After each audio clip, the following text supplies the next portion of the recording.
নমস্কার, আমি তরুণ ঘোষ। নানা বিতর্কের অবসান ঘটিয়ে শেষ পর্যন্ত নরেন্দ্র মোদী এবং ডক্টর মোহাম্মদ ইউনূসের বৈঠক হতে যাচ্ছে আগামীকাল বিকেলে। সকালবেলা অবধি যা খবর আমাদের কাছে ছিল তাতে বৈঠক নিয়ে কোনো নিশ্চিত কোনো খবর ছিল না। এই বৈঠককে ঘিরে দুটো মন্ত্রক ভারতের আড়াআড়ি ভাগাভাগি হয়ে গেছিল।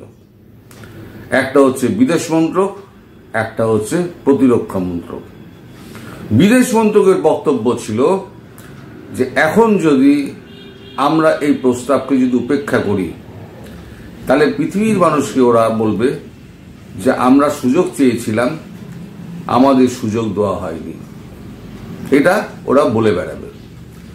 আর প্রতিরক্ষা মন্ত্রকের বক্তব্য রাজনাথ সিং এর বক্তব্য হচ্ছে এই মুহূর্তে যদি আমরা আবার যদি বৈঠকে বসি তাহলে দেশের কাছে ভুল বার্তা যাবে, সেনাবাহিনীর কাছে ভুল বার্তা যাবে। সব থেকে বড় কথা, দেশের জনগণের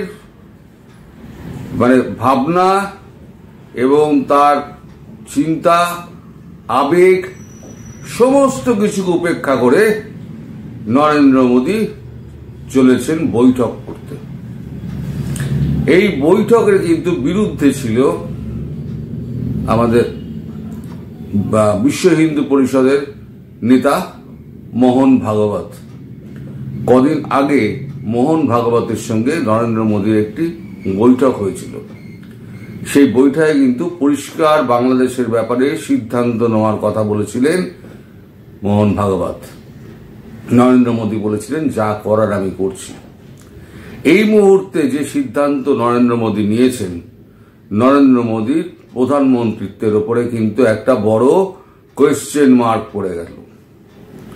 কারণ দেশের জনগণ কিন্তু নরেন্দ্র মোদীর এই সিদ্ধান্তকে ভালো মতো নেয়নি। কারণ বাংলাদেশ কোনোদিন শোধরাবে না, এটা আমরা বুঝে গিয়েছি। এই যে এত ঢাক ঢোল পিটিয়ে এত আমাদের এখানে চিঠি পাঠানো হলো, চিঠি পাঠানোর পরে তিনি চীনে গিয়ে তিনি 7 সিস্টারে কথা উল্লেখ করে চীনকে আমন্ত্রণ জানিয়ে এলেন। সেই লোকটা, তাকে আপনি বিশ্বাস করে তার সঙ্গে বৈঠক করতে যাচ্ছেন। আপনার মনে কি আছে ভারতবাসী জানে না, কিন্তু ভারতবাসী মন যদি আপনি উপেক্ষা করেন, তাদের বক্তব্য আপনি যদি উপেক্ষা করেন নরেন্দ্র মোদীজি, আপনাকে কিন্তু এর খেসারত দিতে হবে। এটা কিন্তু নরেন্দ্র মোদীর ভাগ্যে কিন্তু একটা কালো দিন হিসেবে দেখা দিতে পারে। নির্বাচন, পরবর্তী লোকসভা নির্বাচন যখন হবে তখন নরেন্দ্র মোদী প্রধানমন্ত্রিত্বের দাবিদার থাকবেন কিনা সেটা কিন্তু বিশ্ব হিন্দু পরিষদ আবার চিন্তা ভাবনা শুরু করবে। আমার যা আন্ডারস্ট্যান্ডিং তাতে মনে হচ্ছে নরেন্দ্র মোদী পৃথিবীর কাছে বিশ্বগুরু সাজতে গিয়ে নিজের পায়ে নিজে কুড়ুলটি মারলেন এবং বাংলাদেশের ব্যাপারে তার যে এই নরম মনোভাব, এই নরম মনোভাবে খেসারত তাকে তার গদি থেকে চ্যুত করতে পারে, তিনি গদিচ্যুত হতে পারেন। ভারতবাসী এতটাই ক্ষেপে রয়েছে বাংলাদেশের ওপরে। এখন তিনি বিশ্বগুরু হবেন, খুব ভালো কথা, বিশ্বগুরু হন। যদি পদই না থাকে তাহলে বিশ্বের কে আপনাকে পাত্তা দেবে? এমন তো নয় যে সারা বিশ্ব আপনাকে চিরকাল চিনেছে। ভারতবর্ষকে স্বাধীনতার পর থেকে এগিয়ে নিয়ে গিয়েছেন অনেক নেতা মন্ত্রী আছেন। সেটা আমাদের নরসিমহা রাও থেকে শুরু করে, যদি পরপর আপনি দেখেন যারা সত্যিকারে কাজ করেছে, নরসিমহা রাও থেকে শুরু করে মনমোহন সিং, তারপর হচ্ছে নরেন্দ্র মোদী, যেখানে ভারতবর্ষ উত্থানের পথে গিয়েছে। নরসিমহা রাও কিন্তু বিশ্বায়নের কথা প্রথম বলেছিলেন, বিশ্বের দরজা খুলে দাও, এটা কিন্তু করেছেন নরসিমহা রাও। এই যে বিশ্বকে ভারতের দরবার বিশ্বের কাছে খুলে দাও, বিশ্বকে আসতে দাও। তার আগে আমরা বিশ্বের কাছে গুটিয়েছিলাম। মনমোহন সিং ছিলেন তখন অর্থমন্ত্রী, পরবর্তীকালে মনমোহন সিং হলেন প্রধানমন্ত্রী। তারপরে উত্তরন্ত একেবারে চোখের সামনে নতুন অর্থনীতির গতি পেল। সেই অর্থনীতির গতিকে ঘোড়ায় রাষ্ট্রের টানে মোদী সেটাকে এগিয়ে নিয়ে গিয়েছেন। তার মানে এই নয় মোদী ছাড়া আমাদের দেশে আর কোনো নেতা আছেন। খুব সম্ভবত এমন নেতা এবার বাছাই করা হতে পারে, কারণ নরেন্দ্র মোদীর এই সিদ্ধান্ত বিশ্ব হিন্দু পরিষদ ভালোভাবে নেবে না, দেশের জনগণ তো ভালোভাবে নিচ্ছেই না, রাজনৈতিক বিরোধী দলগুলো ভালোভাবে নেবে না, এবং তার দলের মধ্যে একটা আড়াআড়ি ভাগ করে দিয়েছে। তার এই একক যে শেষ চেষ্টা আমি করব, শেষ চেষ্টা করুন, কিন্তু যে লোকগুলো মরে যাচ্ছে ওখানে দিনের পর দিন আপনি আবার ওখানে বসবেন, আবার বলবেন আমি সবকিছু ঠিকঠাক করে দিচ্ছি, আমি আবার হিন্দুদের সুরক্ষার ব্যবস্থা করছি, আমি সন্ত্রাসবাদ কমিয়ে দিচ্ছি, বা বাংলাদেশে ফিরে গিয়ে উনি আবার চেপে বসবেন, আবার চেপে বসে ওনার কর্মকাণ্ডগুলো আবার চালাবেন। আপনার মোদিজি আপনার মুখে কিন্তু লোকে থুতু দেবে। আমি জানি না আপনি কোন সে জায়গা থেকে এই সিদ্ধান্ত নিলেন, কিন্তু আপনার সিদ্ধান্ত ভবিষ্যতে কিন্তু অত্যন্ত সমালোচিত হবে এবং আপনার প্রধানমন্ত্রিত্ব নিয়ে বড় একটা প্রশ্ন চিহ্ন পড়ে গেল। পরবর্তী লোকসভা নির্বাচনে আপনি প্রধানমন্ত্রী পদপ্রার্থী থাকবেন কিনা, আজকে আমার কথা যদি আপনার কান অবধি পৌঁছায়, আপনি তাহলে লিখে রেখে দেবেন যে আপনার প্রধানমন্ত্রিত্বের পদ নিয়ে কিন্তু দাগ পড়ে গেল এবং সেখানে অনেক দাবিদার আছে। সব থেকে এগিয়ে যিনি আছেন তিনি হচ্ছেন যোগী মহারাজ। আজ যদি নরেন্দ্র মোদীর জায়গায় যোগী মহারাজ যদি থাকতেন তাহলে বাংলাদেশকে বেড়ে চামড়া গুটি দিতেন।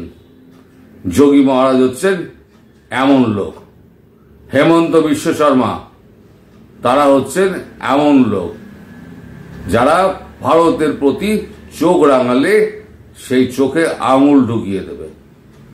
মোদিজি যদি ভাবেন তিনি একাই বিশ্বের নেতা হয়ে গেছেন, তিনি বিশ্বকে একা হাতে কন্ট্রোল করবেন, তাহলে উনি ভুল ভাবছেন। এই ভারতবর্ষ কিন্তু সেই ভারতবর্ষ নেই।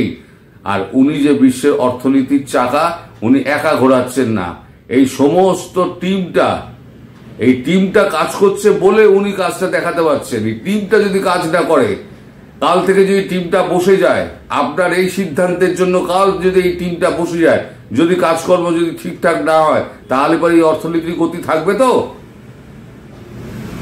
আপনার এই সিদ্ধান্ত কিন্তু অনেক ব্যয়বহুল হয়ে যাবে, অনেক ব্যয়বহুল, এবং বাংলাদেশের মানুষের প্রতি অনেক ইনজাস্টিস করা হলো। আমি এটা খোলা কণ্ঠে বলবো যে অনেক ইনজাস্টিস করলেন আপনি মোদিজি আপনার এই সিদ্ধান্ত নিয়ে, কারণ এটা কেউ ভালোভাবে দেখবে না আর আপনার মুখে কিন্তু থুতু পড়বে। আজকে আমি এটা বলে রেখে দিলাম, আপনাকে কিন্তু সেই থুতু কিন্তু গিলতে হবে,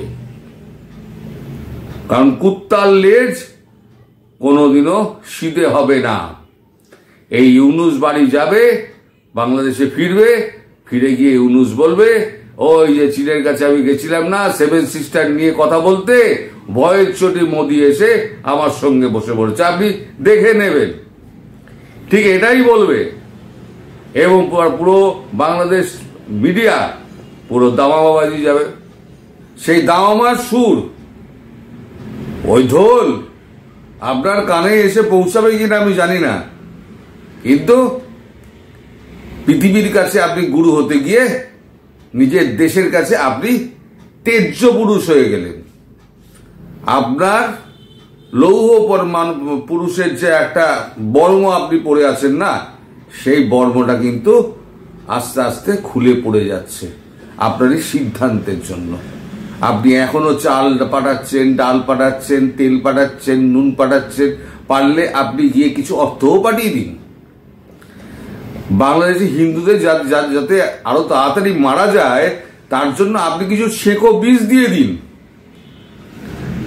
পারলে কিছু ফলিডল দিয়ে দিন, যে এগুলোকে খাইয়ে দাও। ধর্ষণ করার জন্য এখান থেকে কিছু মস্তান ফস্তান পারলে আপনি এক্সপোর্ট করে দিন ওখানে, কারণ আপনি বোধহয় এটাই পারেন।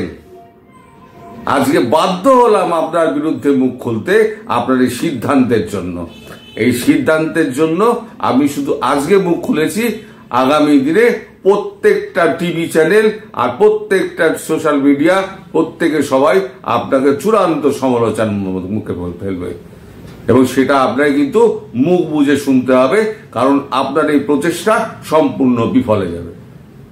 দর্শক সবাই ভালো থাকবেন, সুস্থ থাকবেন, সাবধানে থাকবেন। নমস্কার।